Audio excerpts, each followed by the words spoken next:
السلام علیکم خواتین و حضرات، آج کے حسب حال کے ساتھ حاضر ہے آپ کا میزبان جنید سلیم. شو میں میرے ساتھ شامل ہے ناجیہ اور آپ کو بہت عزیز عزیزی.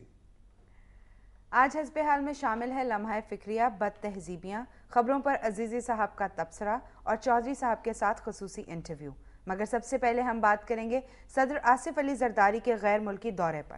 یار پا جنید یہ صحیح پوچھو نا تو اللہ جانتا ہے میرا تو ہنسنے انسانے کو دل نہیں کر رہا.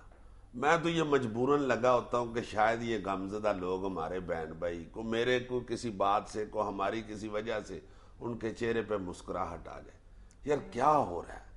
سیلاب کو دیکھتا ہوں تو جان نکل جاتی ہے، کراچی کی حالت دیکھتا ہوں تو چیخیں نکلنی شروع ہو جاتی ہیں، دل رونے لگ جاتا ہے. یار کیا ہو رہا ہے اس ملک میں؟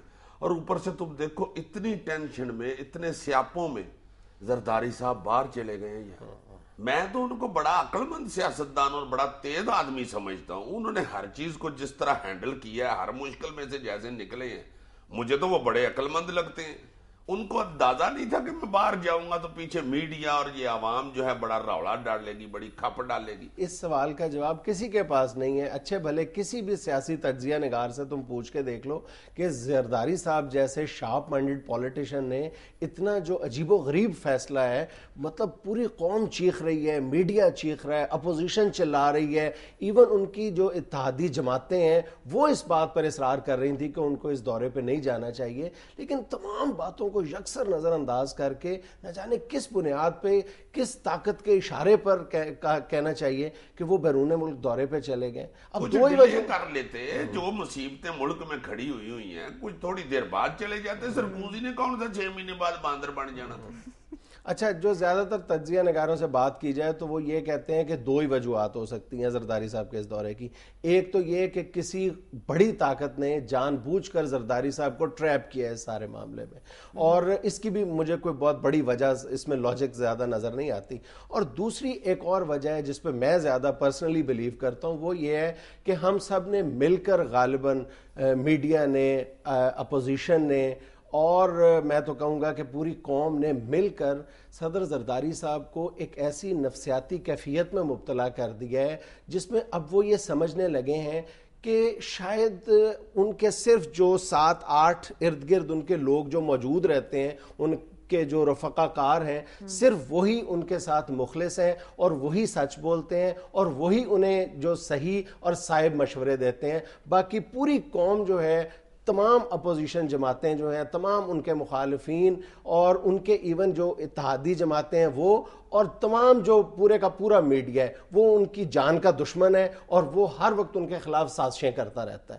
اور اسی سوچ نے زرداری صاحب کو ایک ایسے اسٹیٹ آف مائنڈ میں لا کھڑا کیا ہے جہاں پہ اب ان کا رویہ کچھ اس طرح کا نظر آتا ہے کہ جو مرضی کہتے جاؤ، میڈیا جو مرضی کہتا جائے، اپوزیشن جماعتیں جو مرضی چلاتی رہیں، میں وہی کروں گا جو میرا دل کرے گا. اور یہ جو اسٹیٹ آف مائنڈ ہے، یہ میری رائے کے مطابق نہ تو ملک و قوم کے لیے ٹھیک ہے اور نہ خود زرداری صاحب کے لیے یہ کوئی سود مند ہے. ان کی سوچنے کا یہ جو انداز ہے، نہیں تو وہ جو ارد گرد کے رفقا ہیں جن کی وہ بات مانتے ہیں، ان میں سے بھی کسی کو یہ خیال نہیں آیا. تم دیکھ لو نا کہ وہی جو رفقا کار ہیں، انہوں نے اس دورے کے بعد ان کو کوئی دلیل نظر نہیں آئی، کوئی ان کے مطلب تم دیکھ لو بابر اوان صاحب کا بیان دیکھ لو کہ اس دورے کو ڈیفینڈ کرتے ہوئے وہ کیا کہتے ہیں. ایک جملہ نہیں ان کے منہ سے نکلا اور وہ کہتے ہیں کہ جی، اور نواز شریف صاحب بھی تو جاتے رہتے ہیں برطانیہ کے دورے پہ. اور قاہرہ صاحب کا بیان دیکھو، وہ فرماتے ہیں کہ یہ جتنا بھی پروپیگنڈا کیا جا رہا ہے زرداری صاحب کے خلاف، اس میں مبالغہ آمیزی سے کام لیا جا رہا ہے اور یہ تمام جو اخراجات ہیں اس دورے کے، یہ پیپلز پارٹی لندن برداشت کر رہی ہے. اور انہوں نے اس دورے کو ڈیفینڈ کرتے ہوئے یہ یہاں تک کہہ دیا ہے کہ اگر ڈیوڈ کیمرون نے دوبارہ اس طرح کا بیان دیا تو پھر ہم سخت کارروائی کریں گے. میرا خیال ہے قاہرہ صاحب کی طبیعت وہ والی ہے جو کہتے نہیں کہ اب کے مار پھر میں ماروں گا. ہاں، اور وہ مار دیتا ہے، پھر کہتے ہیں اب کے مار پھر ماروں گا. اچھا، زرداری صاحب کے جس اسٹیٹ آف مائنڈ کی میں بات کر رہا ہوں نا، مجھے میرے شک کو اس لیے زیادہ تقویت ملتی ہے کہ انہوں نے اس پورے دورے کے دوران تمام تر تنقید کے جواب میں اپنی فیس سیونگ تک تلاش نہیں کی. اپنے اخراجات کے حوالے سے جو شاہانہ قسم کے ہیں, پھر جو انہوں نے اپنی فرانس میں جاگیر کا دورہ کیا ہے, جو محل کا اپنے دورہ کیا ہے وہاں پہ, اور جس طرح کی ان کی باڈی لینگویج تھی, جس طرح کا ان کا لباس تھا, بالکل ایک ٹین ایجر کا سا انداز تھا. مطلب ایک صدر مملکت کے شان شان نہیں تھا ان کا, نہ لہجہ, نہ باڈی لینگویج اور نہ لباس. یار جہاز سے تو ویسے نکلے جیسے پرسوں میٹرک کے رزلٹ میں فرسٹ ڈویژن والے لڑکے نہیں باہر آئے. شرٹ ان کی پینٹ سے باہر تھی اور بڑی تیز سیڑھیاں اتر رہے تھے, اور آگے وہ کوئی بڈھا سا بگڑا کھڑا تھا, یار پتہ نہیں کیا نام ہے اس کا. وہی واجد شمس الحسن صاحب تھے.